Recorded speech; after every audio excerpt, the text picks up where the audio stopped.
Otherwise, I'm going to do this.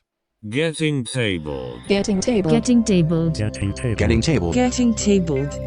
With the Bruce, the Yank, and Captain Socks. Hello, everyone. How you doing today? Back. So is Bruce. George, unfortunately, is not with us. He's off playing Frozen Land in Wyoming. Playing Frozen Land. That's a new one. Yep. So it's just Socks and I this weekend. We are going to be covering a full fortnight of news. First and foremost, we want to thank Valhalla Hobby for sponsoring this episode. Valhalla Hobby have been supporting us for quite some time at this point. They've been wonderful sponsors. They have incredible prices. You can check them out at valhallahobby.com. If you use the code TABLED at checkout, you'll get 5% off your first order over $100. Thank you very much. Let's get on with the episode, starting with... Newly received or noteworthy information, especially about recent or important events. All right, some news. Lots of news. Yeah, it's week. been a pretty decent fortnight.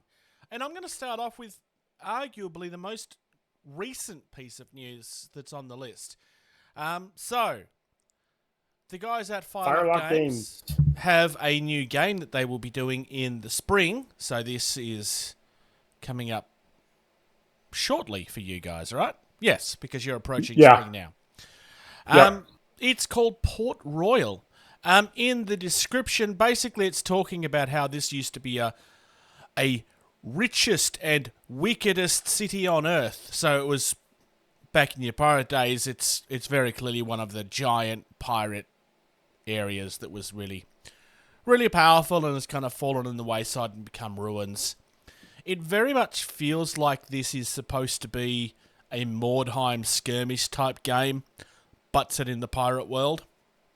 This is going to be loosely based on historical events, which is probably important to remember because everything else from the Blood and Plunder line has been specifically historical. So this is kind of like loosely. They're allowing themselves some room to play around here a little bit. It's going to be interesting to see where this goes. So we still have all of the factions that we have. It talks about how an earthquake devastated islands of Jamaica, so that kind of gives us the idea of where this is supposed to be.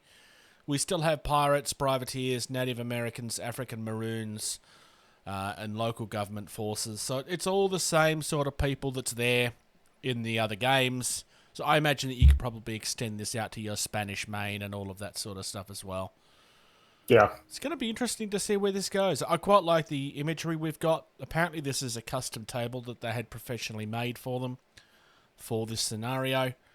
They've already created a group on Facebook. There's a link there that you can click on if you want to join it. I have joined it just because I'm interested to see whether this will go. I made a smart remark on our Discord day before, about how, my poor wallet, and Michelle took me being dead serious and having no self-control, and apparently having already decided on buying a game that I basically know nothing about at this stage. I was being facetious, but I can understand why he got confused. But no, it's going to be interesting to see where this goes. We also have, and I've just realised I did this backwards. I was going to say, you did something backwards, to Bruce. We have the first article was about a Spanish ship. Yep. So the Barco Luengo. So this is a pre-order. This is going to be a plastic resin hull. It comes with wooden dowels for your masts. Comes with 5 yards of elastic spring for your rigging. Laser cut wooden rigging parts.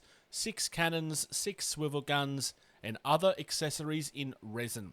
So the only thing this does not come with is flags and sails, which is actually fairly normal for these sort of ships, because they just won't survive shipping generally, and most people prefer to make their own anyway. But you can see there with an example of what it would look like with the sails on them. And they give you a preview of how the ship actually works in game. So apparently we got a top speed of 4 inches, wind trail of -2, 4-degree turn. Anyway, you can see it there on screen as to how that's going to go. I actually really like the look of this, honestly. I kind of wish I had I wish I had an unpainted example of this as well, just so that we can get an idea of... Because plastic resin can mean so many different things.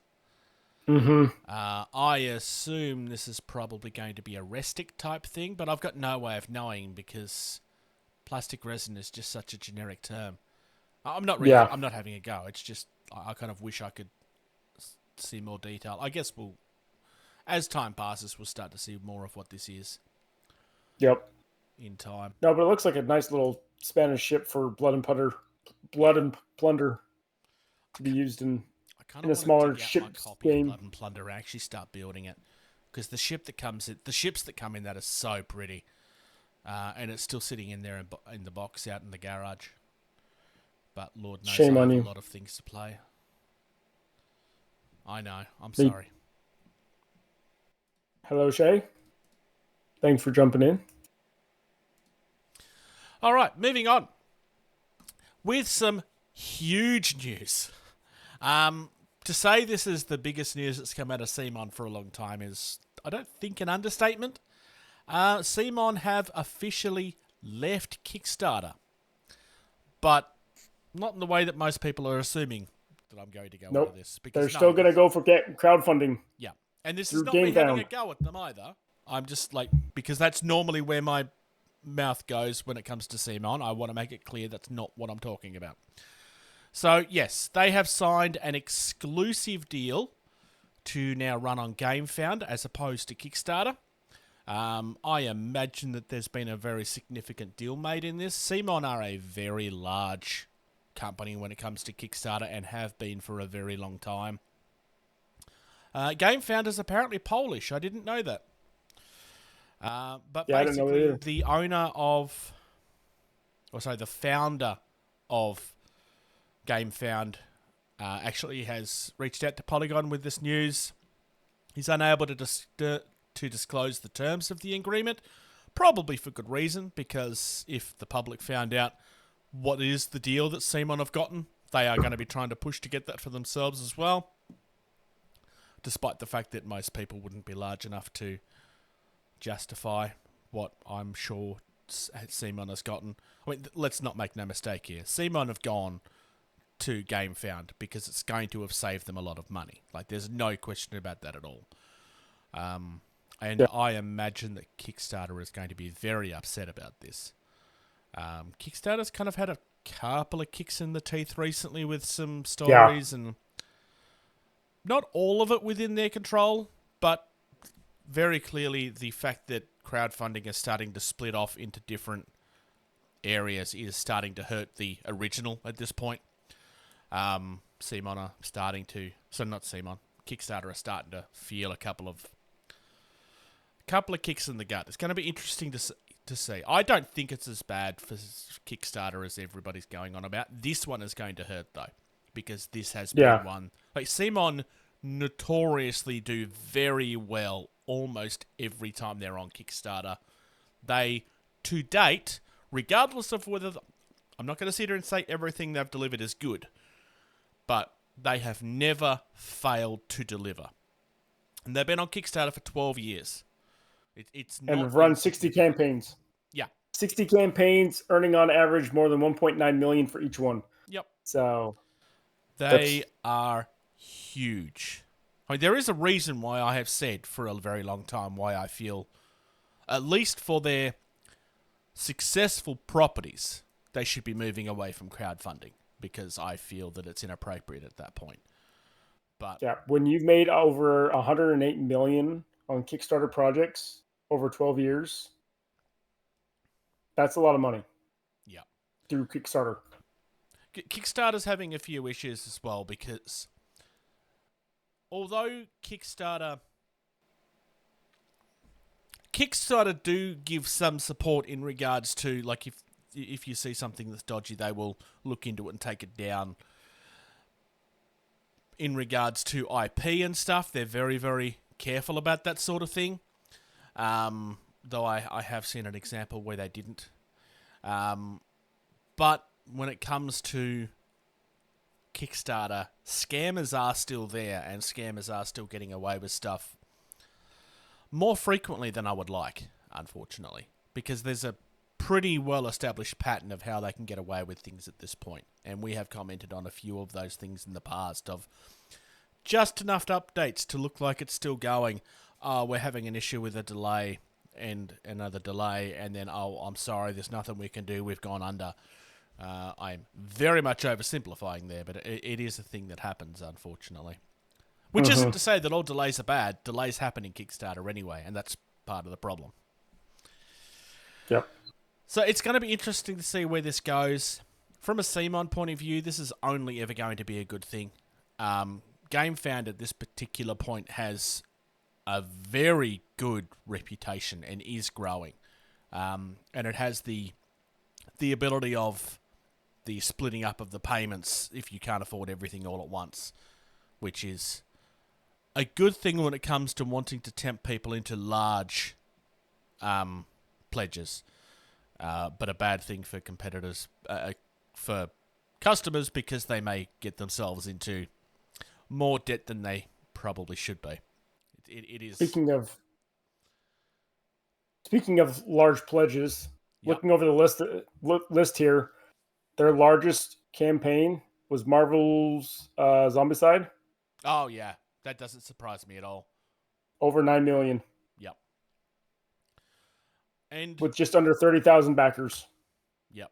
And that was 2 years ago. That was the one that had the giant undead Giant Man. Or, no, not Giant Man. Who was it? It was Galactus that ended up the one that people were upset about postage because it was a giant piece of a miniature that cost a lot to ship because it was a giant piece of a miniature. But yeah, I still argue that shouldn't have been on Kickstarter, but that's just my opinion. If it wasn't on Kickstarter, that miniature would never have been made. I think that's a pretty safe thing to say. But let's move on to another Kickstarter campaign. Speaking of Kickstarter. Speaking of people that are on Kickstarter, well, not as much as Epic Cmon, but Warpath. they are there regularly. So, Mantic Games, people may remember us discussing this about 6 to 7 months ago. Mantic Games had been working on an epic scale version of Warpath, which is their mass sci-fi battle game. And they had been working on it at an epic scale. And they'd been working on it for quite some time. And then Games Workshop announced that they were bringing back their version of Epic, which name escapes me right now. And they were like, well, we've been really excited about this, but we don't know if it's still worth doing. And basically, they put it out to the community. They released a survey asking for people to give their honest opinion. I did not comment on the survey because, although I would have been in support of them still doing this, I knew it wasn't a game that I was going to buy. So I was like, no, I'm not going to touch it because I don't want to sway opinion. And of course, now that this is live, all of the commenters have been out there going on about how they're just copying Games Workshop, which is 100% not what they've done. But it's just the accusation that Mantic gets so frequently. Sometimes it's fair. In this case, it's definitely not. It's interesting how the industry is going right now because for a long time, 28, 32 mil has been the standard. I mean, 15 mil was kind of the standard, and now a lot of companies are starting to go into the epic scale. Warlord Games is doing Napoleonics and American Civil War from 28 mil into the epic 10 mil scale. Yeah, I mean, there's been a scale has been happening in both directions for a little while. Quite a long time ago, before I was really in the hobby, varying scales were much more common because smaller miniatures meant that you could have a larger game on the table where you can't really do a Napoleonics game, for example, at 28 mil. No, not represent the battle anyway. You'll do a very small portion of that battle. Yep. Now with the epic scale, you can get a 12-foot board table and do Waterloo or Gettysburg, for example, with the size that the pieces are these days at 10 mil, 15 mil. So and with digital sculpting specifically, you can actually get a lot more detail into these miniatures now than you could back in the 80s and the early 90s. Absolutely. When these scales were more popular. Absolutely. Again, this is looking at 12 mil scale, which may as well be 9 mil. I don't know why they've gone 12, but anyway. They are starting with the Enforcers, the Plague, Forge Fathers, and the Asterians. They're just starting there at this stage. They have confirmed that others will be coming. But the other thing that they are doing is the rulebook is going to be printed in German, Spanish, Italian, and French, as well as English, obviously. They're really going in on this. I mean, they did get, obviously, a very positive feedback when they were like, we don't know if this is worth it or not. But this has gone really well. Everything appears to be in hard plastic. The £89 pledge is for 2 hard plastic core armies, which is apparently 310 miniatures. It's absolutely insane. I mean, the miniatures are... That is a lot of minis for... Yeah. And that's not a bad price for that many minis either. No, not at all. It's a really good price. I mean, even the Captain pledge at 149 pounds is... You could pretty much get all 4 factions, and it's over 620 miniatures. So, if for you're 60 to go pounds more... Friends, that's the way to go. Yeah. 60 pounds more, and you can get all the other 2 factions. And so you split that, say 60 pounds, 60, 65 pounds. Yeah, something like that. Something like that. They also have depending on what you want to add on to. The High Command is 475 pounds, which is a lot more. But this is your core armies, plus the same in reinforcements, plus the same in super heavies. Still comes with the rule book and everything, and all of the multi-part building sprues. We have seen previews of these buildings. They do look really, really nice. Obviously, we haven't seen them in person, but we can see the previews here of what they're going to look like. And then there's also like your smaller, your Sergeant Pledge is just your core that you can then build from, which is, what was it, 59 pounds? I think realistically, I think the Lieutenant Pledge and the Captain Pledge is your value for money here. I agree. Which is not to say that the building packs and that aren't worth it. But I think from an affordability point of view, that's your hot ticket. Because you can always use... I know that some people don't like using buildings that are the wrong scale and stuff. But you can always use other things for terrain until you get something else. And you can always purchase into these sort of things later if you wanted to. Mm-hmm. Of the factions, I've always liked the look of the Plague personally. I was gonna say, I think you say that just because of I think of them like a Scourge from Drop Fleet. Yeah, except they've been around longer. Oh, actually no, because Zone was around first. Yeah. It reminds me more of the...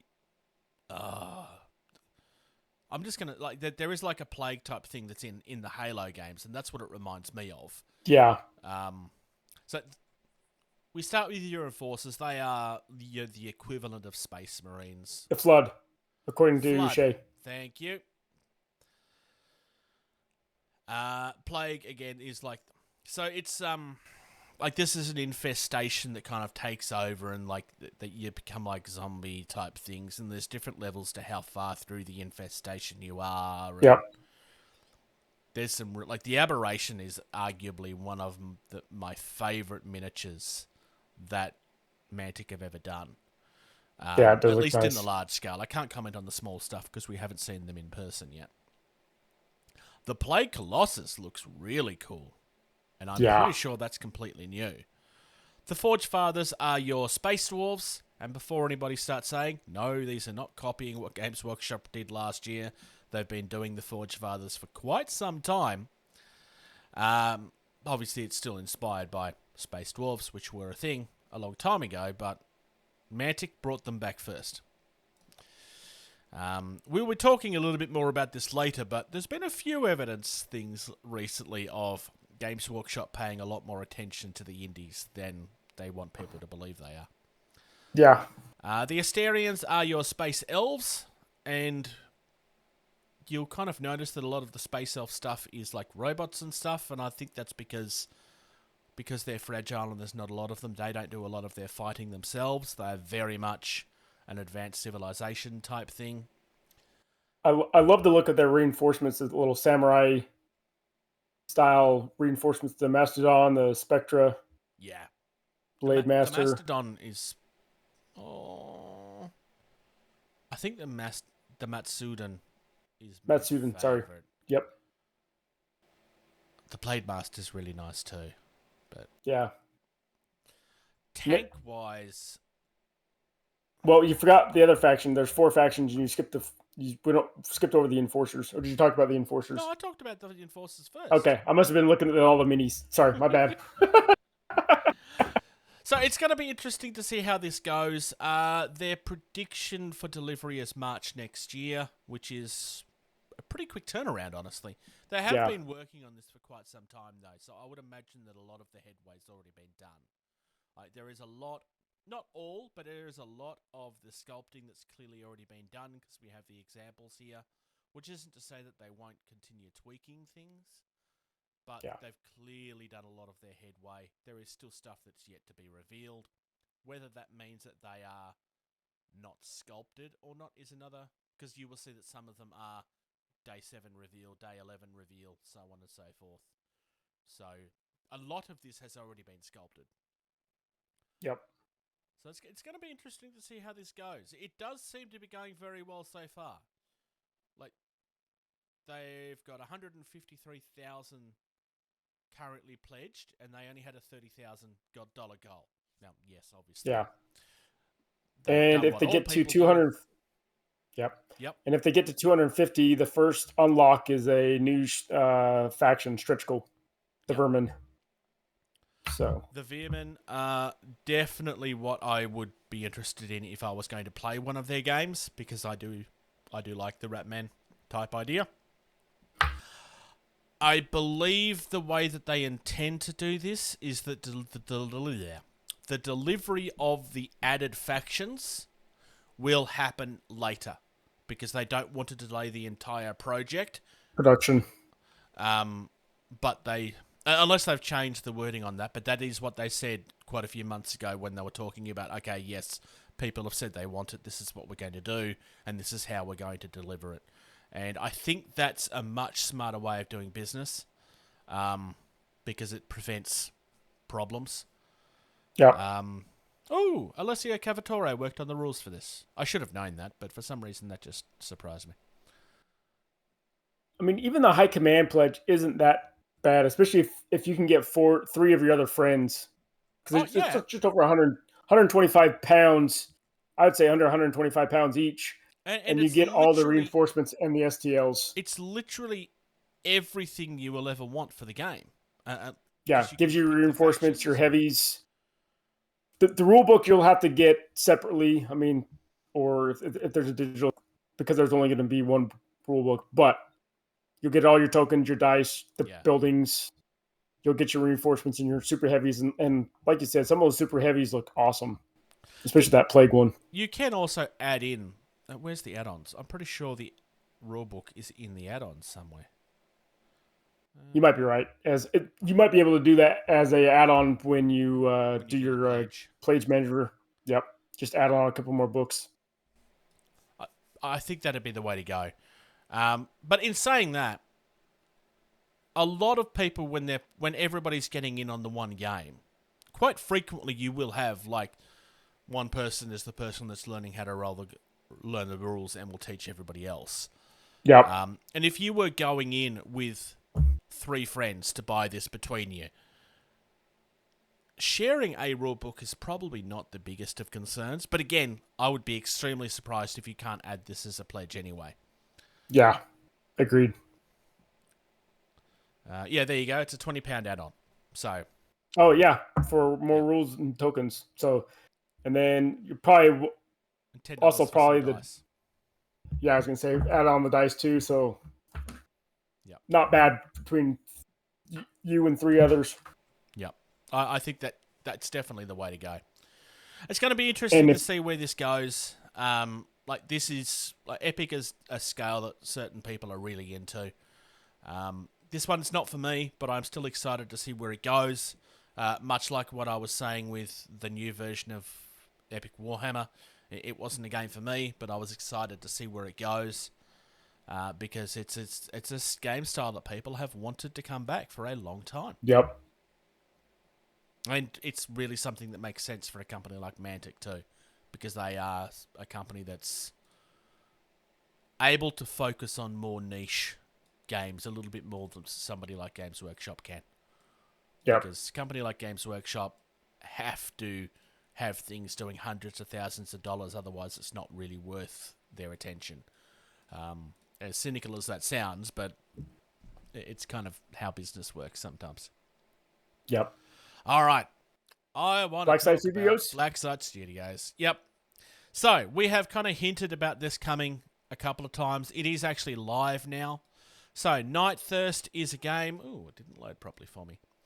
This is a game that's written by WittyGoblin.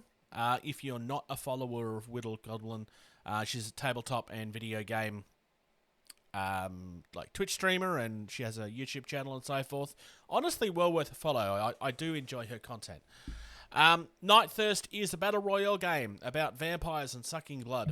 So vampires have corrupted civilization and gotten governments to agree to allow this sport, basically. They have turned sucking blood of their victims into a sport so that the different houses can compete with each other about who can get the most blood in one night. The game takes place at night, and the end of the game is sunrise, basically, which I find hilarious. So this is another one of their backroom events that they do. So this is their version of Kickstarter. It is not Kickstarter. It is a pre-order thing that they do, and then unlocks will happen as different things are unlocked. In this particular case, they are doing unlocks according to how many of the rule books have been sold, which at this stage is 110. This is miniatures agnostic, but they do have a line of miniatures that are going with this. You can get the book only for $30, which is about where you would expect the price to be. This is a softback rulebook, as opposed to they have been doing a few hardbacks recently. But this one is going to be softback. It's going to be over 85 pages. When you pledge, or when you pre-order, you will immediately receive a copy of the beta version of the rules as a PDF. Once the rules are completed in full, you will get a final version of the rulebook before it goes to the printers. Just explaining that carefully so that people understand what's going on. So yes, it's immediate access to the beta. You do get a final version of the rules at a later stage. So there's 3 different pledges. The a little bit more comes with cards and some tokens, and that's basically $50. It's $47.99. And the tier 2 comes with all of your miniatures as well for $150. It's honestly fairly... It's not bad. It's good value. Yeah. Personally, I think the tier 1 is the high value here, largely because people are going to have miniatures that they could use with this already, most likely. If they don't, and they really want these miniatures, obviously the $150 pledge is still a decent one, and it's still very good value. But especially for those of us internationally, the book only and the tier 1 is going to be where your value is. Mm-hmm. In my personal case, I have a whole heap of vampires from Carnivale that I could use. I've got 3 boxes of Carnivale stuff that I could just throw into this really easily. Yeah. There's like a limited edition thing, which is a Witty's bundle, which has a version of the rulebook with a special alternate cover. And this is another one of these things where it's like it's only 25 copies, so they're building into the price of this with the fact that it's an exclusive. Oh, and it looks like it's already sold out. Oh no, it just doesn't work if you click on the wrong thing. So you get the cards, you get the tokens, you get the exclusive version of the rules, plus all of the miniatures in an extra an extra resin statue. It's not actually, I mean, it is a miniature, but it's not. It's just a figure, basically. Which is, there was another one that they did of Witty's. This is her, Valentine's Goblin. well, yes, it's her little avatar icon thing that gets used in all of her there's artwork that's done for it, t-shirts that's done for it, and it's just a physical version of that, basically. Which is it's fun. I think the others are the better value because there's nothing limited about the others, but because there's only 25 of this version available, there's obviously some extra cost in there. Digital bundle is where I'm likely going to be at this stage, just purely from a postage point of view. I want to buy the physical version of the rulebook, but it's actually going to cost me more in postage to get it than it will to buy the rulebook. And I'm not entirely sure that my redirection is going to make it better. I don't know. I'm still looking into that. I'm very, very excited for this. I have been for quite some time. I think this is going to be a lot of fun. And Blacksite Studios have a pretty decent reputation now as far as the quality of the Game games design they're putting out. Yeah. If you don't live in the United States and any of their games are of interest to you, look into postal redirection services. You will save yourself a lot of money. Have a look at our YouTube channel.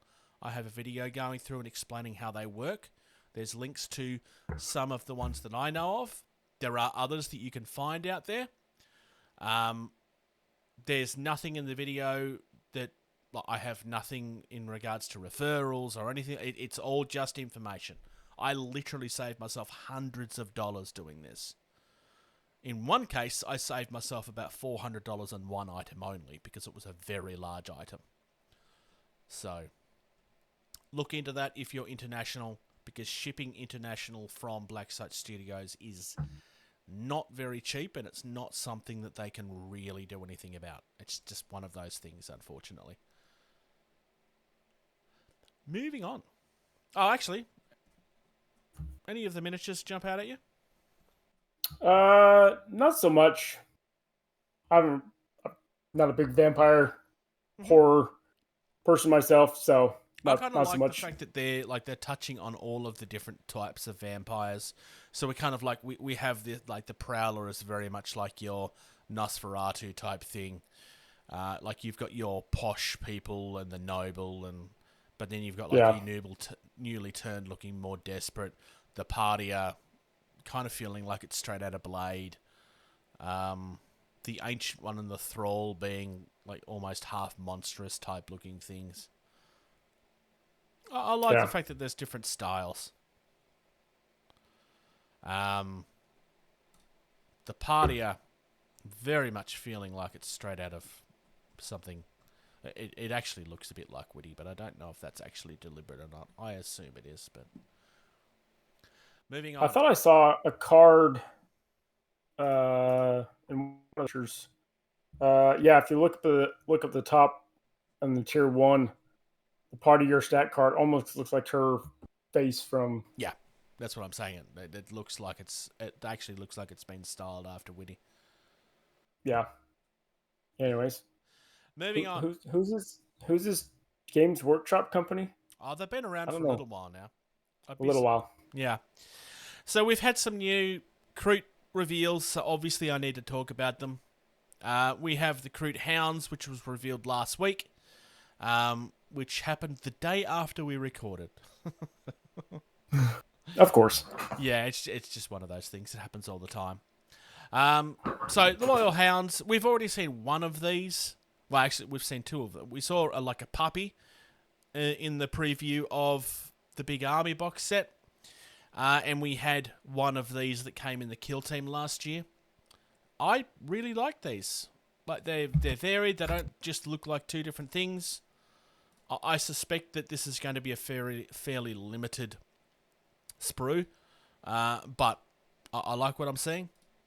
And there's not much to it, but there doesn't need to be. A little bit of a tease as to some of the rules as well, which I'll just show on screen.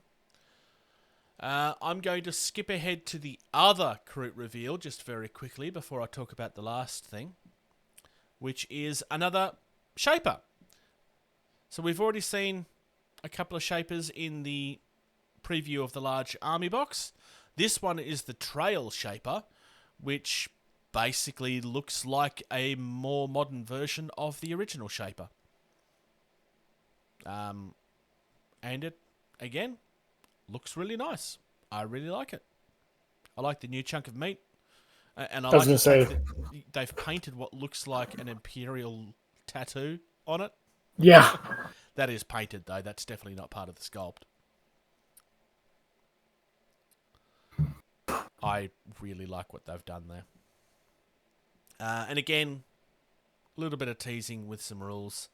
So there's this Kroot ambush and trail finding. There's been people that's been asking, trying to figure out if this is going to include other parts of the tower as well. I would be very surprised if it does, because if it was going to include more parts and not just the Kroot, then they would be talking about it in articles that's all about all of the army rather than just a Kroot article. But we don't know anything yet, because the rules are not out yet. So yeah, people can answer questions that don't have answers yet. But we have... So this is news, but people are going to look at this and go, I don't understand why you're discussing this. So, on Warhammer Plus last week, they started doing some playthroughs and games of Full Tilt, which is a game I spoke about 12 months ago as something I wanted to actually, because it sounds really fun. It's basically a jousting game. And the idea is that you could take your knights from your Bretonnian army, or whatever fantasy army you want, I suppose, and throw them into this game, and it's a bunch of knights that are jousting. And that's all it ever was. And it's still all it is. But they've actually updated the rules a little bit to modernize it a little bit. It was a very simple game that originally came for free in an episode of White Dwarf. Sorry, in an issue of White Dwarf. That you can still find online. But the reason I'm mentioning this is because everybody always wants to go on about how everybody else is trying to apparently copy Games Workshop, which is a fair comment, but at the same time is not, because a lot of companies are just running their own race and so on and so forth, and miniatures, there's only so much you can really do. But this is a pure example of Games Workshop paying attention to what TT Combat are doing. Because what did TT Combat have on Kickstarter 2 weeks ago? Half Tilt, which was their version of this. With halflings. With halflings, they've redone it into be like a full, proper game rather than this kind of just miniature little tease that was done. Now you can download a new version of these rules. They have released them officially. And it's a decent-sized rulebook. This is just a pure example of... this is news because Games Workshop very, very rarely show evidence that they do this. Now, they haven't mentioned that that's why they've done this, because of course they haven't. But the fact that this came out the week after that Kickstarter campaign is no accident. Mm-hmm. I can't help but wonder if the bigwigs at Games Workshop have connected the dots on this one. Because I wouldn't be entirely surprised if the Warhammer community team did this, seeing that and go, oh, we should redo that and put it out there to remind people, because it's another way that they can get people into Old World, right? And they've just, we should do this because it was something that was really good for the original fantasy battle, and it won't actually cost us anything. That's a great idea. In my head, that's how that conversation went, where they've recommended it to the bigwigs, that they've gotten permission without the bigwigs ever realizing why it's been suggested. I could be way off on that. It's just, in my head, it makes a lot of sense. So yeah, it's interesting. This is still a game I want to play at some point. I still have knights to use on this some way. This is another one of those projects that I kind of like, I got really excited about, started building stuff, and then they sat on a shelf for 6 months. Which is so unlike me. Speaking of TC Combat, though. Yes. We have quite a few things, actually. We're starting with the Masquerare, or at least that's how I'm going to say it. Masquerare? Anyway, it's clearly masquerade type people. This is the folks that make all of the masks that everybody wears. So this is going to be part of the Gifted faction. And they're basically being fleshed out to become their own entity, essentially. I kind of like the idea of a group of folks that make all of the masks for everybody. That's kind of fun. Yes, Shay, drop mask commanders. You're absolutely right. Drop mask commanders. Coming to droppers, we finally have evidence that they're going to do a fantasy version of Drop. Yep, definitely. If we say that enough times, maybe Louis will actually get an idea. I actually really like that idea, a fantasy version of Drop. You'd have to change the rules a lot, though, probably. Yes, you would have to change the rules quite a bit. Anyways. Next up, we have a number of different Rumble Slam factions. So the Pretty Fight Menagerie is a new... this is a new one for the Rolling Bones. Wait, is it Rolling Bones? What's the 7 logo? I'm sure it's Rolling Bones. Yes. This one has like a Minotaur, a Berserker, a Goat Man. I don't know what to describe that, but he's wearing a wolf pelt. He just seems to be a drunk. And is it just me, or is he drinking something and it's falling through his face? I think he's drinking so much that it's just spilling beyond him. His mouth can't drink it all once. If you go across to the right, you can actually see how it's happening. Yep. And then hang on, what's the last one? Oh, we've also got a is it a satyr? Satyr. Yep. I really like this team. It kind of, I don't know, it gives me Narnia vibes, but maybe that's just because there's a satyr in it. Yeah. I mean, you don't really have berserkers in Narnia, but like you do have the Minotaurs, and like, it's a mixture of fantasy stuff, which is why my mind goes there. Yeah. I really, really like this. It's fun. I like the fact that they're giving them like sports Guernseys. That's fun. I don't think any of these guys are based on wrestlers that I'm aware of. The Berserker might be based on somebody called Sarah Logan, potentially. But she doesn't really look like that. So it might just be based on her gimmick, perhaps.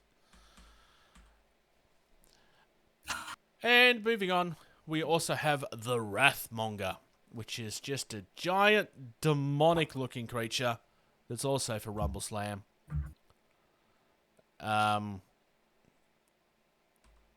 It just looks terrifying in the best way. Yeah.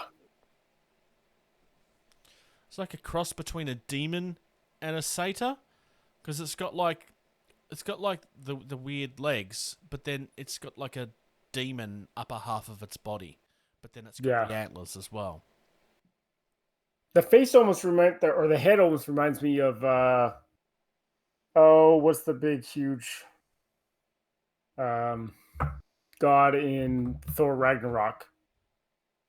Oh, the one that's destroying. Asgard. Destroying Yeah. Asgard. I know who you're I'm trying talking to about, remember. but I don't remember what it's called.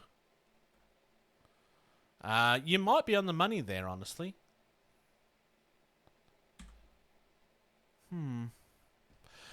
That's just what it reminds me of. Yeah, no, I can see that. And last but not least, we have Grunt Orkle, which is certainly not meant to be Urkel. Definitely not. I don't even know why you No. would suggest that, Socks. It just Nope. happens to be a very nerdy looking person with a name that sounds very similar. Mm-hmm. I love the idea of a giant nerd orc. Like, this is just hilarious. Yes. And I love the fact that it's a giant muscly nerd. Nothing about this makes any sense, and I think that's why I love this so much. But suspenders and all. Yep. And the biceps. It is bulging your out of the ripped shirt. stereotypical nerd. Yeah. It's really, really fun. Oh, he's got a watch too. I didn't notice that. And it's an old school digital watch. And he's got glasses that have been broken in the middle, and they've got the little tape that's wrapped them back up. And the bum bag. Or the fanny pack, as you guys would usually call it. Yep. It's really, really, really good. Oh, and I was wrong. This is the Rolling Bones faction. Okay, so that means I'm wrong about that. I can remember what the other one is called. I suppose it doesn't really matter.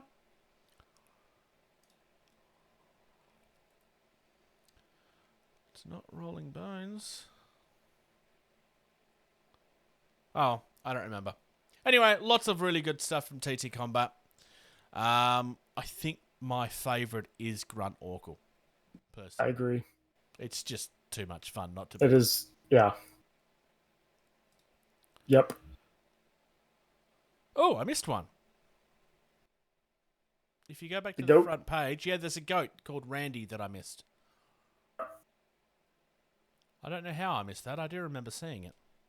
I don't know how you missed either, but you missed the goat. In the description of this on the website, it talks about how on their Facebook page they talk about how not even Jason could stop this guy because it's meant to be the Golden Fleece. But I'm just going to say, yep, I will give it my best because clearly they're talking about me even though they're not. It is my namesake, though. I was going to say, I thought it was both of us. True, but nobody knows that your name is Jason because you never mention it on the podcast. It's true. You're right. They do now. The secret is out. The secret is out. All right, let's move on to the food fight. That's supposed to stay in the kitchen. Oh, I know, but this is glorious, and I love everything about this. I don't remember where this got shared originally, but this got shared in one of the groups that I'm a part of. And then I saw this and I started sharing it around everywhere because this is just incredible. So this is quite literally a bunch of miniatures that is food fantasy nights. This is one of those things that makes no sense whatsoever, but in the best way. So our first one, which is the Blueberry Count, is a hard-boiled lolly, essentially, as a knight. We then have a chocolate cake blacksmith. We have a donut battle mage. A chocolate cake confalconer. This is meant to be, it's halfway between like a falconer and a confectionery thing. Yeah. Red velvet cake Templar. It just gets sillier and sillier. Jelly crossbowman. We've got French fries warlock, which might be my favourite. We've got the pizza l'assassino. Le Assassino. I think that's meant to be Italian for the assassin. We've got a cheeseburger Bannerman, Hot Dog Necromancer, Shrimp Sushi Samurai. I said sushi wrong. And the Taco Swordsman. So if you couldn't tell, there's two kind of factions. You had your sweet faction, which is all your cakes and desserts. Yep. And then you have your savory, which is all these last few that Bruce has been naming off, which I think they're hysterically fun to look at. I mean, just the way they've sculpted these into. I see this Night. and I think of like skirmish games along the lines of Frostgrave and like just Mordheim. Things that are miniatures agnostic and you can kind of do with whatever you want. Or you just make up rules to go with it. However, it is based on some art by somebody called Art Vida, and they do mention that. And the because it sounds like this artwork has existed for quite some time. I kind of would love to see this get fleshed out more in future campaigns, with full-sized fleets of this sort of stuff, because I think you could have a lot of fun with this. I think I would prefer that they stuck with the character miniatures and just added more over time, with maybe vegetables, like a vegetable faction, and a fruit faction, and faction. Yeah, I think you could have a lot of fun here. The hardest thing would be to make things like curries and stuff, because I don't know how you could really do that. Bowls of soup or something like that. Yeah, that would be. I guess you stick with the samosas and stuff like that, maybe, because I've stuck with actual hard food. Yeah, with the loosest one probably being the taco, because realistically everything's going to fall out the moment he moves his head. But if you're buying these, you're not buying them because they make sense. You're buying them because they're stupid and you love them. Honestly, they're not even that expensive. It's €25. It's about $42 for me. I think that's about $30 for you. Yeah, about 30. You would have postage on top of that, obviously, but... Oh, no, sorry. No, you won't, because this is STLs. Oh, yeah. So, it's just...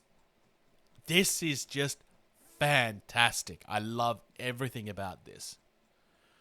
And honestly, this is my story of the episode. I love this that much. There's definitely been some stuff in this episode that I really like, but things that are really weird but in a good way always seem to have a place for me. Nothing about this makes sense, and I love it. Because why would you not want a big donut battle mage? I know, right? How could you not want that? Come on, Shay, you know you want it. Last story is actually a continuation of something we covered quite some time ago. So Tlaxry Factory did a campaign quite some time ago, which is essentially like your dry undead. So this is your equivalent of your Tomb Kings, basically. At the stage where that existed previously, Tomb Kings was long since dead. They've obviously recently been revived because of the old world. And I doubt that this campaign happening now is a coincidence. But I will say this. They continue to make all of these things their own. Everything about this feels unique. I mean, obviously, yes, you've got your Necropolis Guard, which just look like skeletons with shields and swords, because of course you do. You have your skeleton chariots, because of course you do. And then you've got something sitting here called the Ark of Souls, which appears to be a metal pyramid with spirits coming out of it. Yeah. That's being ridden by some sort of sorcerer.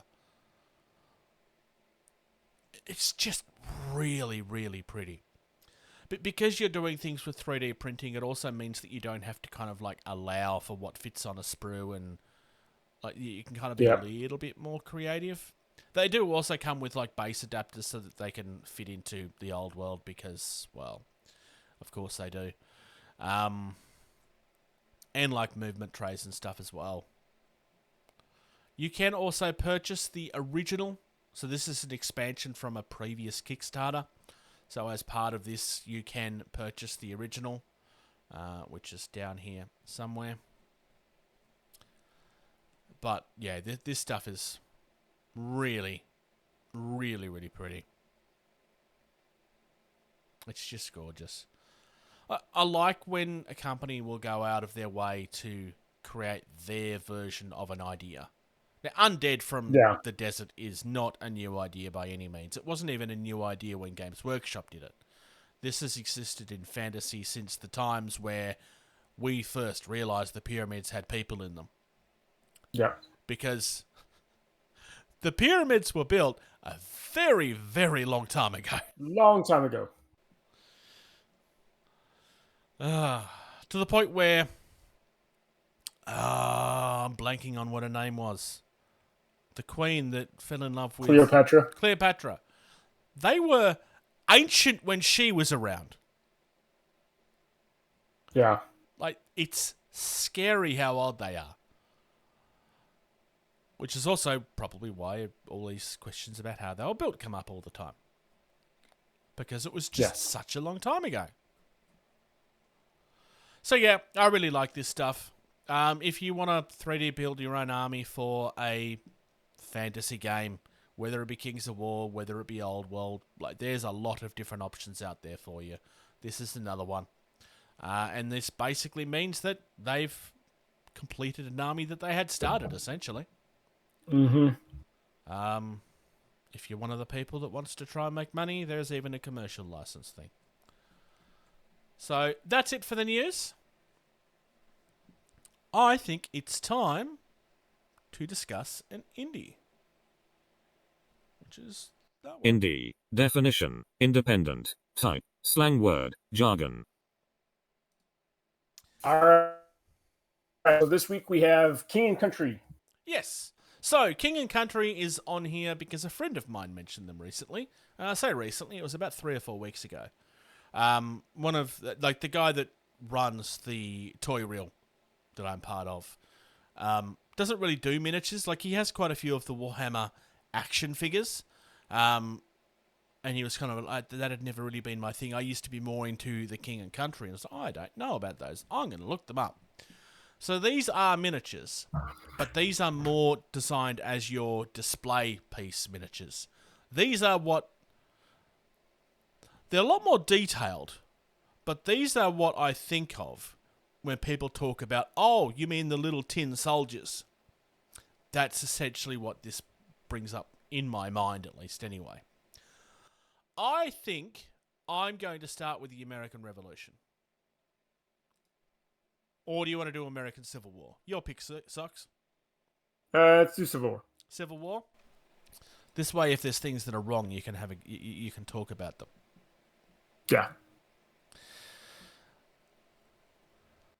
Yeah, so we've got General Vincent, who was 83rd Pennsylvania commander right before Gettysburg, which is awesome. It's cool to see some of these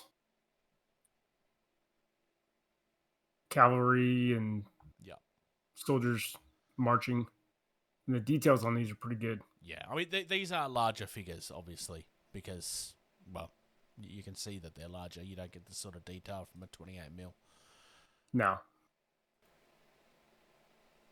I'm trying to remember what the scale is. They're 1/30th, so they're around 60mm tall. So yeah, they are I was going to say roughly twice the size of a miniature that you would normally see.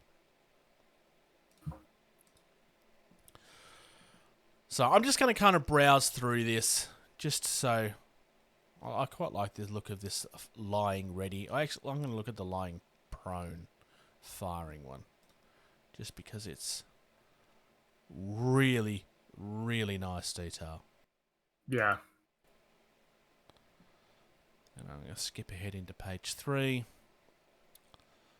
So we got a Texas cavalry flag bearer.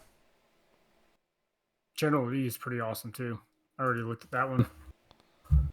I will have to. I'm guessing General Lee is on page 2. No, page 3. He was right next to the trumpeter. Oh.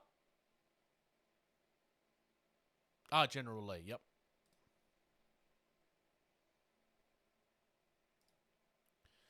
So With Traveler as horse. the horses in particular are actually really, really nice. Yeah. I mean, when you're looking at something that's around 60 mil, you can sculpt more into it. So, I mean, of course they look nice, but it still requires you to actually be able to sculpt things. Yeah.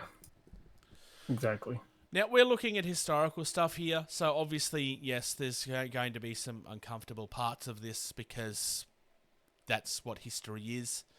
I want to look at ancient Egypt because we were just discussing undead stuff, so... Okay, so the first thing I see, like, we're going into ancient Egypt, and the first thing I see are displays of the explorers, basically. Yeah, I was going to say, it's all the explorers that went into Egypt and then stole early on. And yeah. Which reminds me of one of my favorite jokes. Why are the pyramids in Egypt? Because they wouldn't fit in the historical museum. That's funny. Yeah. So I quite like this though. So we're getting here with the modern day explorers. But at the same time, we are getting some of these historical figures as well. So we've got Queen Cleopatra for obvious reasons. Excuse me. And the ancient antiquity dealers. We've got a mummy because of course we do. Because mummies coming to life is not a new fiction, it's a very old one. Talking about like the Egyptian curses and stuff was because it was literally written in the texts. Tutankhamun's monument is quite nice. Tutankhamun's mummy. Like they're going into a lot of different areas with this. There's actually sandstone block sets. Ethiopian bread carrier. Stonemasons, measures. Scaffolding platforms. They have Cleopatra and Mark Antony. Oh, they've got them separately as well. Because she was on the first page in the actual being carried around. Mark Antony looks good. Yeah.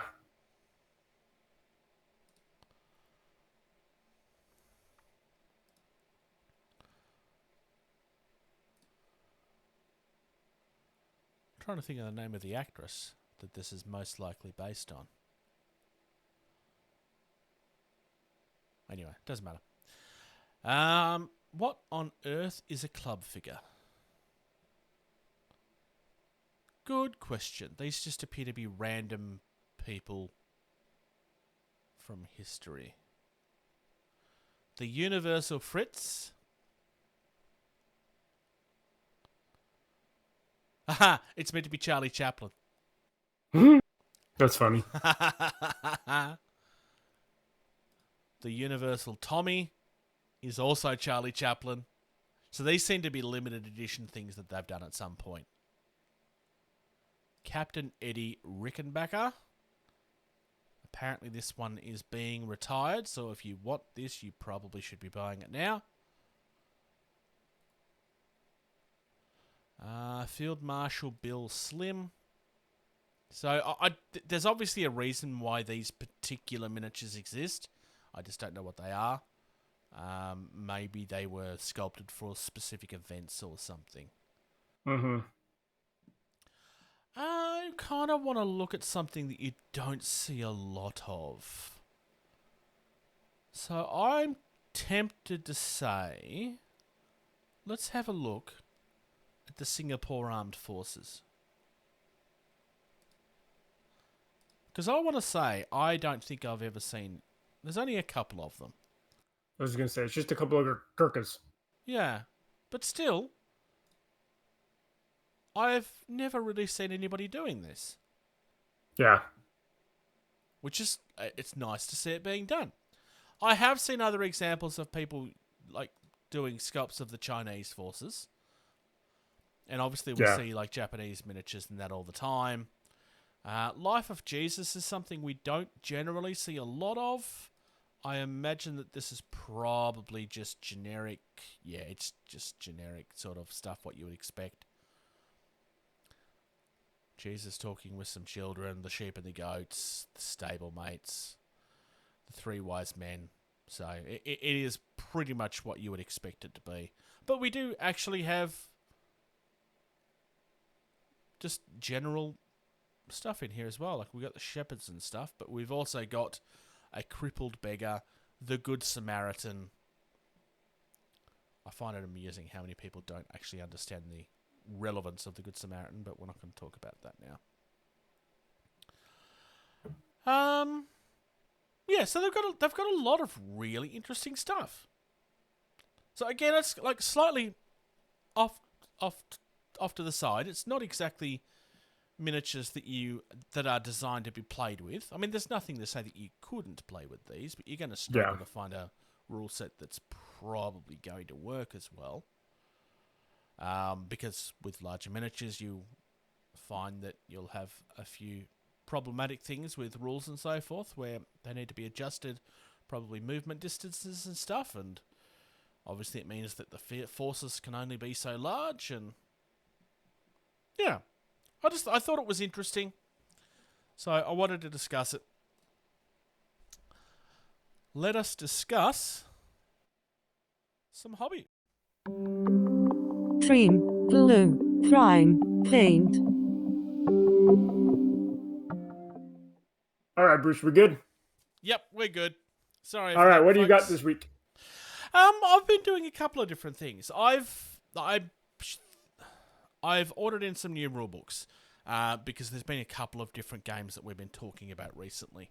I have been opening up some Burrows and Badgers minis.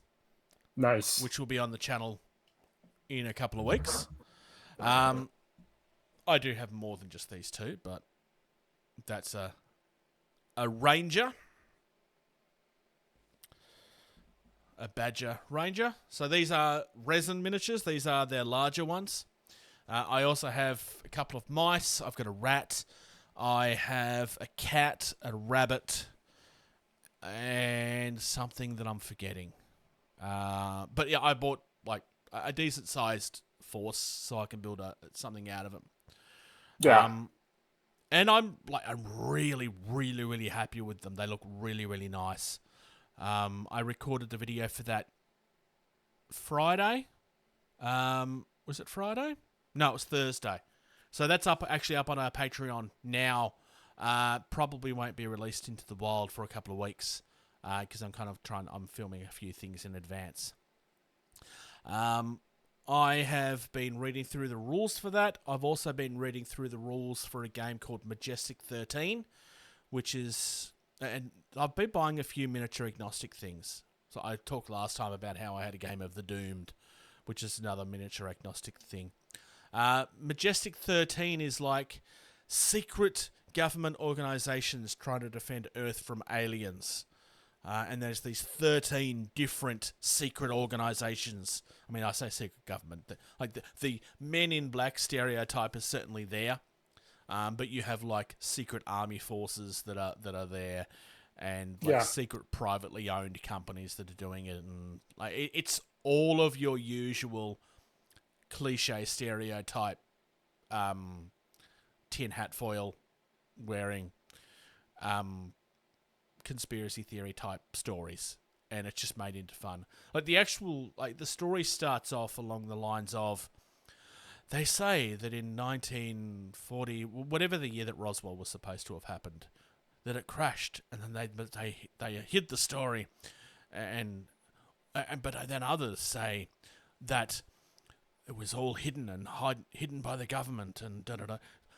But both stories are false, and then it goes into its own kind of story, and like about how the cover-up is basically being, well, the story of the cover-up is used to hide the truth, which is like a different cover-up entirely, and so like the conspiracy theory is also a cover-up, which is just a really fun idea. Yeah. And it's one of those things where like you can kind of do whatever you want with it. Like you bring on your own alien forces, which are whatever you want them to be.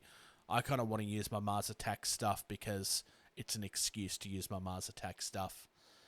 And I kind of like there's a faction which is the Greys working with Earth to stop them. To stop this third-party alien force from kind of destroying Earth like it did their own planet, and I really like the idea of having like a Men in Black type thing, which is it's just a lot of fun. I've kind of just been reading through it at this stage. I did up a new list for the Doomed, which is like robots in my new one. So I've done it. I haven't actually tested it on the table yet. I haven't actually had a game this week. Last week I did play a game of the Doomed. So what did I play the week before that? Because that means I wasn't discussing the Doomed last time. Oh, I was playing Mars Code Aurora last time. That's what it was. And I won. Nice. I also won. You won again. Doomed. I won the Doomed as well. It was great. I only just won, and I won by technicality. I won technically, which means that it's the best type of victory you can have. True. Just like how technically being right is the best kind of right. Yes. According to Futurama. So yeah, I've kind of been... most of my attention has been going into Entropy City, which shouldn't really be surprising anybody at this stage. No. I've been doing a bit of hobby on the table that I've been building, which kind of got put to the side for a while because I was getting frustrated. I pulled that back out this week and realised that I still don't have enough cork, so I've ordered more cork. I thought I bought enough, and I'm short like another 4 sheets. So, but I'm really I've been gluing it down, and then roughing it like because it doesn't necessarily fit perfectly. There's bits where you have to like connect 2 pieces together. So I've been roughing that up, so it looks like it's a break in the concrete and the asphalt and all of that sort of stuff. I haven't painted any of it yet. My intention is that I want to do all of the hobby side of it first, and then paint everything all at once so that everything fits together, because everything's been done the same, essentially. Make sure your color swatches match. You're not... Yeah. I mean, I have like... next to each other. I have a grit, which will be for the cement, and I have a grit that will be for the asphalt. But the weathering of them is like the bit where I want them to look like they absolutely together. So there's been a lot of work going into that. I completely redid my tokens for Entropy City. I saw those. They look nice. I'm really happy with how that turned out, actually. I've gotten rid of the resin drops, which do work and they're wonderful, but they have issues like they stick together and stuff, which is fine. It just irritates me. But I wanted to do some double-sided tokens as well, so I've done it so that my stop has 1 on the other side, which is for speed 1, and then speed 2 and speed 3 are on opposite sides, so I can kind of like just flip it over and then go to the next one, flip it over, just to make like it makes sense to kind of do that from a gameplay perspective. Stat keeping, yeah. Like if I was to create it as a product, which I would like to one day, that's probably how I would design it on the token sheet, because it would mean that I'd not have to print as many tokens. It would make it easier for people to find their way through them. So in my head, that kind of just made a lot of sense. And I just used I just organized. I got coin capsules, and that's what they're inside. It's just the capsules the people that collect coins put their coins in. And I got ones where it held an inch token, and I just kind of pressed them in nice and gently, and put the other side in and pressed it in nice and gently, and it works really nicely. Because they're thicker, they're also easier to pick up as well. Yeah. Because the old ones were like, I did use slightly thicker card, but still, it's still like the resin bubble on top helps a little bit, but it's still like the flat, and it just becomes like the thing you got to get your finger. Oh, excuse me, finger underneath. I mean, in theory, I could have gotten around that by like putting the resin drop on both sides, I guess, but that it would work out a very expensive way of doing it. Yeah, I got like 100 of these for $20, so like dirt cheap. not bad. You can get them even cheaper over there if you really wanted to.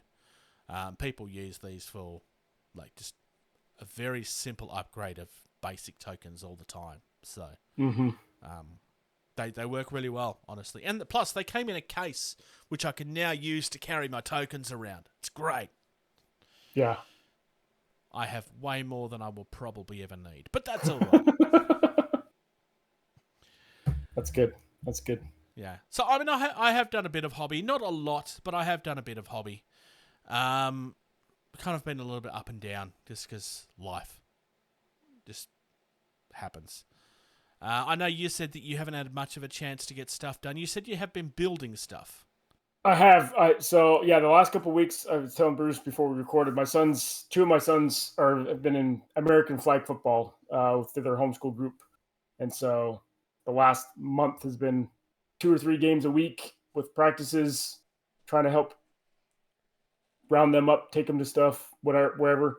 But I have been putting together some of my Spanish ships that I got from Black Seas. So here's my Montanez third-rate frigate, or third-rate ship. Nice. And then my Argonauta third-rate as well. And then I've got my Santa Ana first-rate. Nice. So those are all built up. And if you haven't noticed, I'm wearing a much different polo than I normally wear. This is my warehouse shirt because I did a demo day at the local store. Didn't get any players to show up for the demo out Dystopian Wars, but one of my local players showed up, and so we were playing around today. So nice. But I'm hoping these next couple of months are going to get even busier as we get ready to move. Yeah. I'm going to be packing up a lot of my stuff because we're going to want to take pictures of our house so we can sell it. So a lot of my clutterness is going to get packed away until after we settle in our next house here in a few end of June. Is this in not July by the time we get our stuff. I thought this was an air house, an Air Force house. No, this is my house. Oh, I didn't know that. Yep, we bought this house. Oh, well, Yeah. there you go. Yep, we bought it, so we're gonna sell it. We can probably get a good chunk of money for it and pay off all my college debt that I still have. So we're gonna sell it. So. Yep. Nice. But we gotta start getting ready for selling too. So stuff is gonna have to get packed away until after we move. So that's the fun and joys of being in the military and having to move every few years. So. Yeah. It is a thing. It is a thing. I'm glad I don't have to do that. Yeah. Oh well. So let us move into this. Talk nerdy to me. There was a chat that I saw come up towards the beginning of this week from, ironically, Games Workshop started this conversation. And they started in a way that almost deliberately caused an argument. Which is not actually that they were trying to stimulate conversation. And I'm being slightly facetious on the deliberately causing an argument remark. But basically, they brought up an argument of, so, do you drill your barrels or do you not drill your barrels? Because, well, not everybody does. And I kind of I looked at that and I'm like, it's not how I would have asked that question.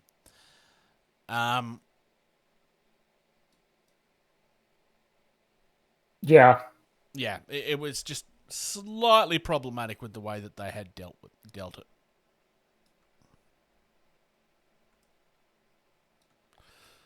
Sorry, I'm moving your camera around a little bit.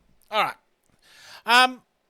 Anyway, it just kind of it came up to I will give my actual remark to that particular story a little bit later, but I kind of wanted to raise it because I was sitting there and I was thinking, this is a good point of discussion because it actually raises the point of, see, there's a few things that we get now sometimes with stories like this where it's very much you are of this opinion or you are of this opinion and you're not allowed to be in the middle. Yeah. And these sort of conversations used to happen a lot, but it was kind of one of those things of it slowly dies down when people kind of realize that it's a bit of a dumb conversation, honestly. It is. It's a really stupid conversation. If you want to drill your barrels, you can drill your barrels. If you don't want to drill your barrels, it's fine. It's not actually a problem. Do your miniatures look better if you do it? Yes. Yes, they do. But most of the time, you're playing with your miniatures from a giant distance away and doesn't really matter. Some people don't have time for that sort of thing. And they don't have to have time for that sort of thing. It's just, it is what it is, right? Yeah. But there's a few things like this. Like, it's with the contrast paints and speed paints, you will occasionally see a similar sort of discussion happen about whether it's cheating or not. Or any video on YouTube that dares mention or glance at an airbrush for 3 seconds will be flooded with comments about how this is crap and how it's not fair because I don't own an airbrush. And you need to create this without the airbrush. Create this in a way that I know I can do it because I don't know how to airbrush. Which is just... It's the wrong conversation. Most people actually tend to ignore those comments now. Because it's just... Honestly, it's people trolling. Ironically, I don't think most of them realise that's what they're doing. A lot of these people are trying genuinely think that they are being helpful and genuinely, but they're not. It's just a really dumb conversation piece. When the hobby was much younger, this is turning into a rant. It wasn't supposed to be a rant. When the hobby was much younger, gatekeeping was a very big problem in this hobby.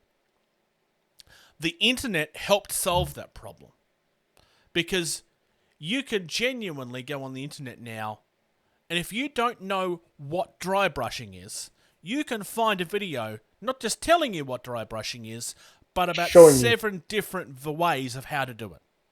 Yeah. Back in the day, if you didn't know how to dry brush, somebody would look at you down their glasses and go, well, you'll have to find out and you'll have to learn. And it would be an example of somebody just trying to be better than you.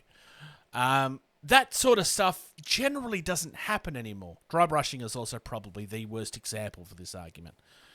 But there seems to be a resurgence of this sort of stuff starting to happen again. Now, in the case of like drilling barrels and not drilling barrels, I actually understand. I am standing here and I'm saying it's a stupid argument. It's a stupid argument to have at all. But I understand where it comes from. Because for those people that take the time to drill their barrels, if you're not doing it, they see that as laziness. For a lot of people, it's probably a matter of time or just not caring. Not everybody cares that much. Some people just want to get something painted and put on the table, and that's okay. Yep.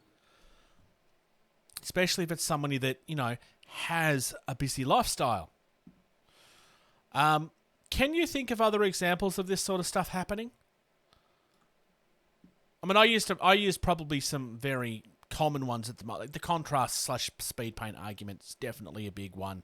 The airbrushing one is definitely a big one now. It kind of happens with Games Workshop versus everybody else a little bit. But I would say that's not the same conversation. Because that's just people not knowing about other products and thinking that other people are trying to copy when they're not. Yeah, I would even go to say that the amount of paint colors you use. Some people just use minimum 3 colors, Yeah, whereas true. some people That's go all all out. required from a Games Workshop perspective. Yep. Yeah. Whereas others, especially as you get into the more of the historical stuff, you'll kind of want to see more colors on the table, especially for like uniforms and stuff like that, especially from Napoleonics or even Civil War. Civil War, eventually I'll be doing my Civil War stuff, and I want to paint them in the early war days of where the Confederacy didn't really have their standard gray uniforms that they had at the end of the war. And so I'm going to have a hodgepodge of trousers and overcoats and stuff like that, just because it was just whatever the guys wore on their backs as they enlisted into the war. So Shay brought up basing even. Mm-hmm. What type of basing materials are you going to use? Are you going to use flocking, or are you going to use the little stone-looking stuff? I mean, well, hell, back in the early 90s, it was literally sand on the bottom of your base, and then you painted it green and then dry brushed it yellow. That was literally the height of basing back in the 90s. Yeah. And yes, I know that this is 20 years ago, but it's not that long ago, really.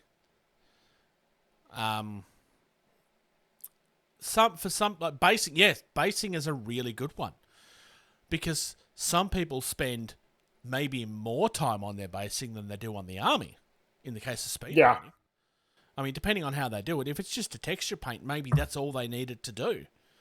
But if it's texture paint and then they're flocking over the top of it and then they're adding stones in afterwards, maybe there was some green stuff involved in like doing a texture underneath before they used the texture around it, like maybe they wanted stonework or cobblestones, or like you could go nuts. There are some people, and I don't understand how people have time for this, that create basing on the base so that if you put all the bases next to each other, it all becomes one big giant diorama display. Yeah. It's insane. I have a lot of respect for people like that. But I would like to think that the people that go to that sort of length won't turn around and judge the person that spent 5 minutes on their basing because they just want to play a game. Quickly paint, maybe do some dry brush, a little bit of flocking, like for a bush or something. That's it. That's probably what I'm going to be doing with my black powder stuff. I vary up my basing quite far. I have a ton of miniatures that have never been based as well, which is... I will be the first person to say that is a bad thing. But depending on what the game is, sometimes it doesn't matter. Like if it's just something that's quickly for the tabletop, it's not meant to be judged, then does it really matter? Is it just a board game or something? I would argue that, yes, everything. If you're going to go to the length of painting it, then it should have a proper basing and that on it as well. Otherwise, why did you bother painting it to begin with? But...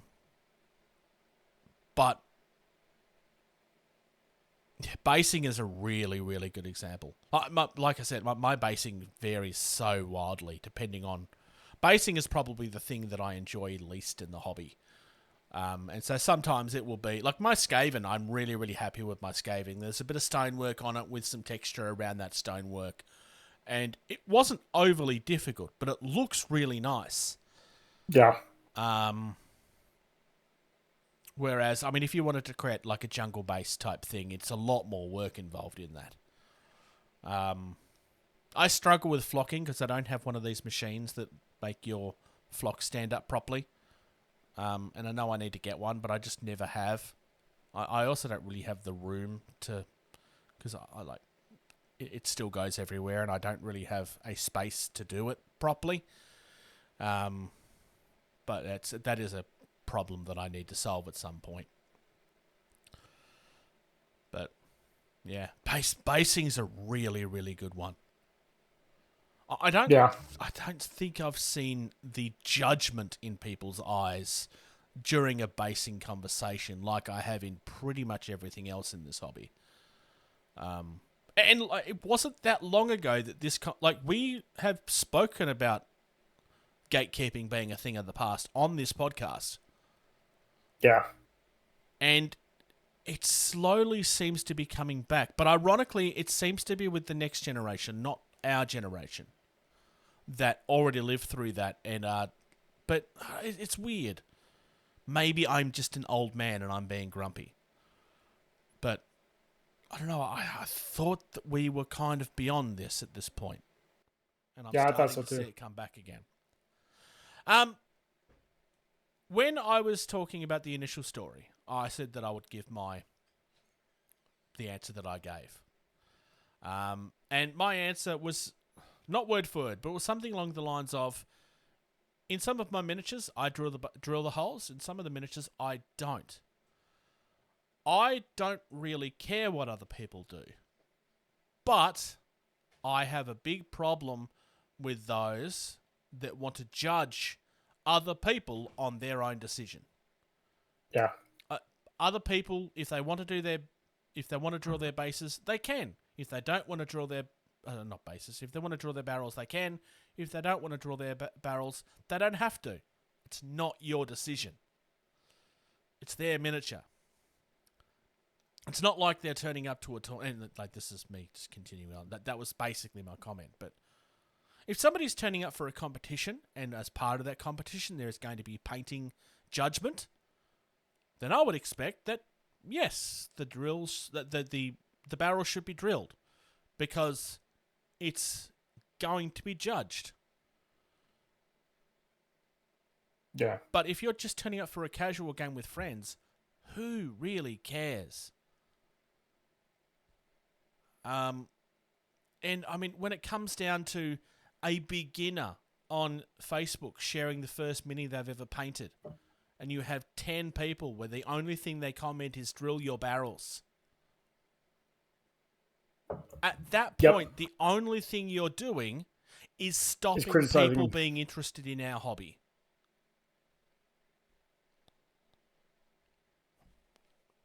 Yep. We're supposed to want more people, not less. I don't know. That's my rant over and done with. It wasn't really supposed to be a rant conversation, but I don't know. Turned into one.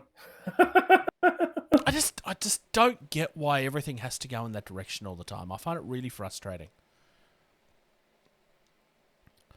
But yeah. So yeah, that's it. Let us discuss tournaments, demos, conventions, that kind of stuff. All right, so a bunch of upcoming events we have coming up. We've got Melbourne Figure Painters Collective. Yep. They're meeting the Sunday of each month. The next one is on the 25th. The last Sunday of each month. Sorry, the last Sunday of each month. My apologies. Their location has changed. They are now going to be meeting at the Gaming Arena, which is on Bakers Road in Coburg North, from 12 till 5. I'm going to try and get there next week. I don't know if I can, but I am going to try and get there next week. There is an Instagram that we've linked in the show notes. It's M for Mary, F for Fred, P for Peter, .collective. So if you follow them on Instagram, you will get all of their updates. Weapons Free tournament is coming up. So this is Weapons Free number 2. It's a Drop Fleet Commander tournament happening on the 3rd of March in Firestorm Games in Cardiff. So this is becoming a monthly thing at this stage by the look of it. Yeah. What else is coming up this month? That month? A big convention called Adepticon. Yay! It's Adepticon! I get to be jealous about everybody that's going to Adepticon and when I can't. Boo. I'm not going. 22nd to the 26th. I actually linked a couple of things here. I did link, obviously, the Adepticon itself. I've also kind of mentioned when a couple of the tournaments are happening. So the Bushido Masters is happening on the 22nd. There is a Drop Zone tournament happening on the same day, but there's a Drop Fleet tournament happening on the 23rd. So if you are a Drop Universe player and you want to start encouraging the game in your area, I would be pushing this because you want people turning up to this sort of stuff. It's only going to encourage more people to get into it. There's also a Wild West Exodus tournament happening on the 22nd, and Wild West Exodus is awesome, and everybody should play it. Yeah, War Cradle Studios will actually be there. The conventions are coming back. COVID's dying down, and their staff is able to go out to conventions now a little bit more. So I know they're planning on going out there. They've already asked some more hosts to be out there. I unfortunately will be at a logistics officer conference the following week when the Adepticon wraps up. So I will not be able to go this year, but I hope to. Look, apparently there is not a dystopian wars. There's not. Mostly demos that they're going to be putting on. Yeah. ArcFest is coming up in April. That's on the 27th and 28th. That's at the Sandown Racecourse. I was actually talking to one of the organisers last week about this. There's not really an observer type pass thing available. However, they are still looking for volunteers. So if you're someone that wanted to go along and just kind of see how things were going, the word was, we would love you very much. So if you kind of wanted to go and just be an observer, that may actually be the way to do it. It means that you're helping set up, it means that you're helping pack up, but it also means it's not actually costing you anything. So just something to keep in mind. Nunawading War Games Association Saga Tournament is happening on the 19th of May. That's at the Blackburn RSL from 9 till 5. And Thirdapalooza.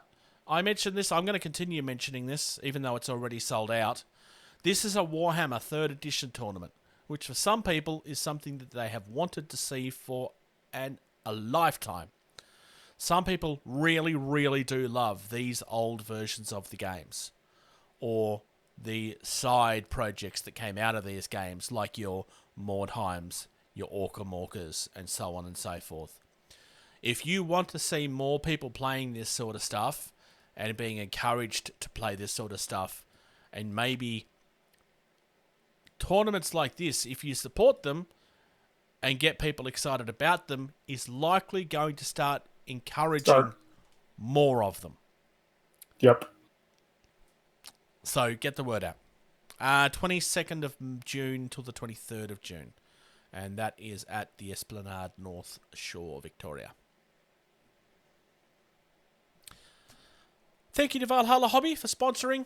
Valhalla Hobby are a local gaming store out at Verona, Wisconsin. They have a huge range of stuff available. They have a real passion for the indie side of the business. They still have your Warhammers and your Dungeons and Dragons and your Magic the Gatherings, but they also have Bushido, TT Combat, Blacksite Studios, War Cradle Studios. Like, all of the stuff that we've been discussing are things that they actually do have in store. We have a real passion for the indie side of the business because we actually believe that there's some more interesting things to see there. It's just not what most people get into. But if you're looking for more people to play the smaller stuff, this is a really good place to be. Plus, their prices are phenomenal. Yep. And on top of that, if you use the code TABLED at checkout on your first order over $100, you'll get 5% off. So, means that you can support. It shows them that you come from us. We get nothing out of that. There is no kickback. It's just a way to show them that that's where you came from. And support the people that support us. It would be greatly appreciated. Especially if you're in the US. Where can people find us, Socks? All over the place. So we have our Patreon at patreon.com/gettingtabled. $2 a month. Is it now still? Yes, $2 a month. So if you want to be a Patreon, $2 a month, we would appreciate it very much if you do. Our website to every video content that we do, including the video version of the podcast.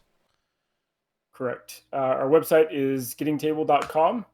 You can find us on Facebook, which is probably the most active social media that we have, is at facebook.com/gettingtabled. And then youtube.com/gettingtabled. Please subscribe to our channel as well.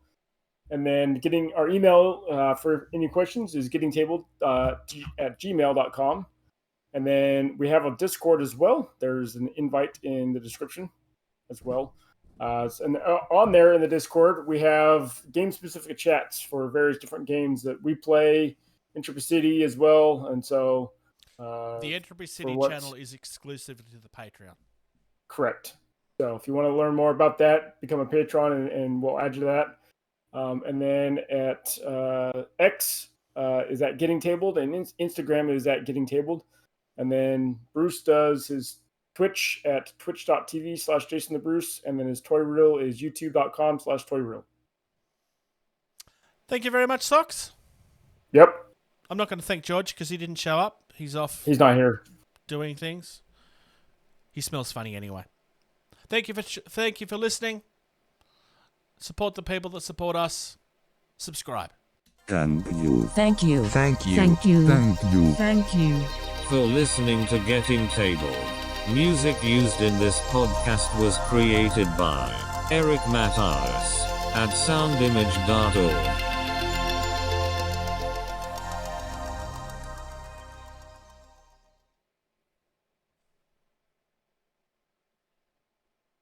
Thank you, Socks. You're welcome. Very much so. Good time. Having that, hopefully, will make editing a little easier. Yeah. When George does it, I actually have to edit out his version and insert my own. And I've never really told him this. Because on my recording side, it comes off quiet. I have a feeling that this is going to be the opposite problem. But that's easy to fix. I can just turn down the volume on those specific points. Yeah. Cool. I am going to get lunch, and then I am going to do other things. I'm going to head out myself. So I will catch you later. Yep. So. See ya.